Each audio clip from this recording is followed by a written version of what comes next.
Today on the Ayden Jackson Show, we'll be discussing Pope Francis, the HHS, and Austin Metcalf. All that and much more, so stay tuned.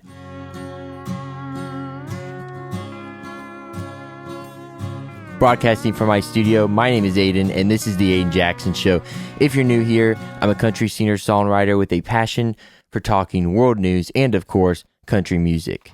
If you're new here and that sounds like your kind of vibe, please subscribe on whatever platform you're listening on. And let's go ahead and get right into this episode. We got a lot of news to cover. A lot's happened in the last week. A lot's happened today. Monday when I'm recording this. This will go out on Wednesday. A lot has happened. Today, Pope Francis passed away, and it came out, I think, as soon as it happened, actually, because he passed away at like 7:30, and like I was up real early this morning and read the news like as soon as it happened. So, he passed away. Now, people had all sorts of things to say. Obviously, there was a lot of things I didn't agree with him on. A lot of things I don't agree with Catholics necessarily on. I'm a Christian, so a lot of differences there. But he had a lot of woke views and was against deportations, and supported LGBTQ stuff. But obviously, it's still sad he passed away, and obviously, it's in God's hands. So, but his cause of death was he had a stroke, I guess, and then went to a coma and then had a heart attack. So he passed away today. I don't know when the new pope is going to be selected. I kind of watched some content on that earlier because I was kind of wondering about that. Hopefully it's somebody with actual more biblical views. There's a lot of things Catholics do that aren't really biblical, so I guess it's kind of hard to find a biblical one, but yeah. Anyways, that's all I really have to say on that story. I saw all sorts of takes. Anyways, something else I read about in the last week is tomorrow, which I'm recording this on Monday, as I said. Tomorrow, it's Tuesday, obviously, the HHS is going to reveal a plan to remove artificial food dyes from our food supply. I think this is amazing news.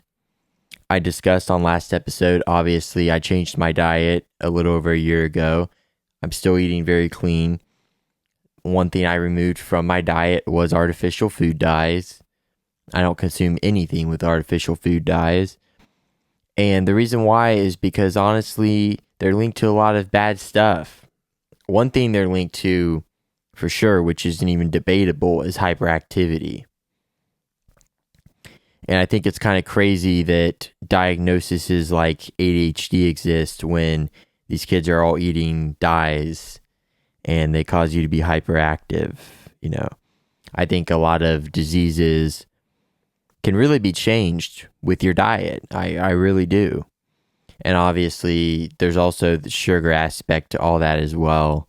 Feeding kids bad food is not a good idea. In fact, kids should be fed very good food because they're growing and they need the nutrition. So I think this is very good. And I think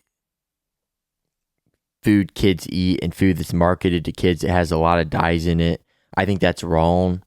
I think you're taking advantage of kids. They look for colors, and there's a lot of really good foods that taste amazing that don't have dyes, so they're not colored, but they taste the exact same. The dyes do not affect the taste at all, so they should be removed. If you have something that causes hyperactivity, why would you want to keep it in your food supply? That's why. I think that's a really good idea. I think there's a lot of ingredients that should be banned. And I know there's people that are going to freak out when I say that. There's people that are like, oh, but freedom. But, I think freedom is very important. But at the same time, when it comes to poisoning the general public and brainwashing people into thinking certain ways, our government's done a lot of brainwashing when it comes to nutrition and what they've taught people in terms of nutrition. And I've really realized that over the last year of eating clean. I felt the best I've ever felt. And honestly, if I were to tell the average registered dietitian how I eat, they would tell me I'm crazy and try to classify it as an eating disorder. That's literally the world we live in today.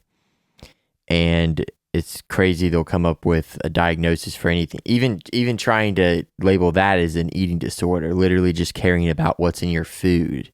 Like if you make something from scratch with ingredients, you're going to make sure they're good ingredients. Why wouldn't you make sure the ingredients that are in your pre-packaged food are good? Like, it doesn't make any sense. Anyways, let's go ahead and move on to the next story. This happened a few weeks ago. Austin Metcalf. I don't think I covered this on this podcast, but basically what happened, for those of you who don't know, is it was at a track meet. Two kids got into an altercation, I guess. Carmelo Anthony and Austin Metcalf. Now, Carmelo Anthony is a black kid. Austin Metcalf was white. And Carmelo Anthony snapped and decided to pull out a knife and stab Austin Metcalf in the heart, killing him. And he died in his twin brother's arms.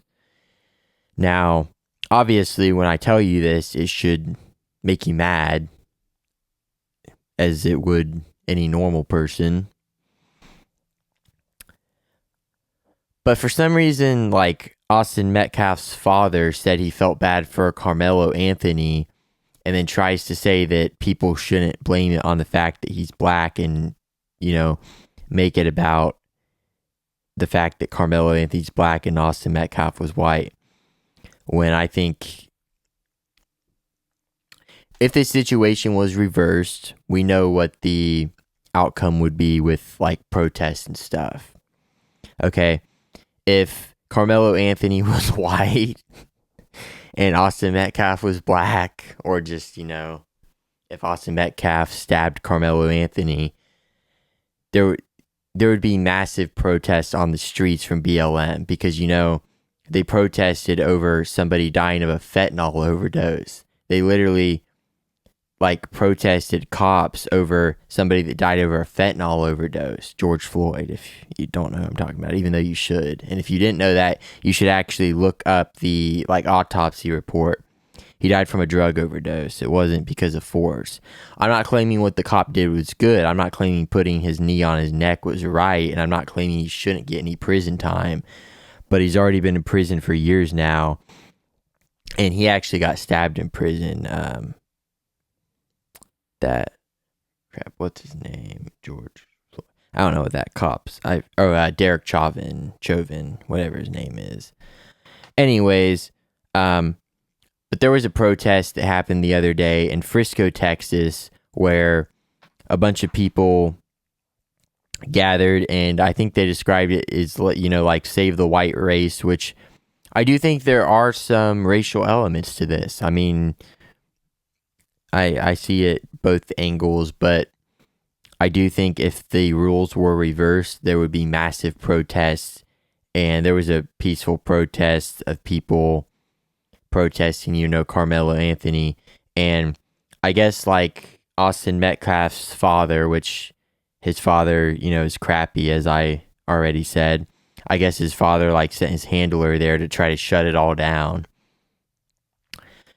And there was also an event that Carmelo Anthony's family was holding, a press conference or something, I think it was. I didn't really write all this down. I'm just kind of talking about this.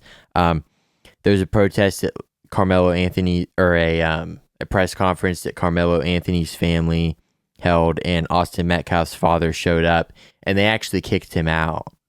And I think he was actually there to prove a point that, that's when you're asked to leave, you just leave. Because Carmelo Anthony was asked to leave, and then he stabbed Austin Metcalf. So, the situation is very crazy. I think if you're on Carmelo Anthony's side, you're a piece of garbage. I'm just going to put that out there. there is never a scenario where your first instinct should be to stab somebody. There's never a scenario. If they would have like fought, punched each other, that would have been better. There is not a scenario where stabbing somebody straight in the heart is the right answer, and there will never be. I hope that Carmelo Anthony either spends the rest of his life in prison or gets the death penalty. I think those are the only two correct options. And the death penalty would just make things easier, because we should not have somebody that crazy out on our streets. I think that's going to be the end of the episode. I covered all these topics. I like doing these episodes more free talking like this, and just having my outline and, my topics, my outline, all that.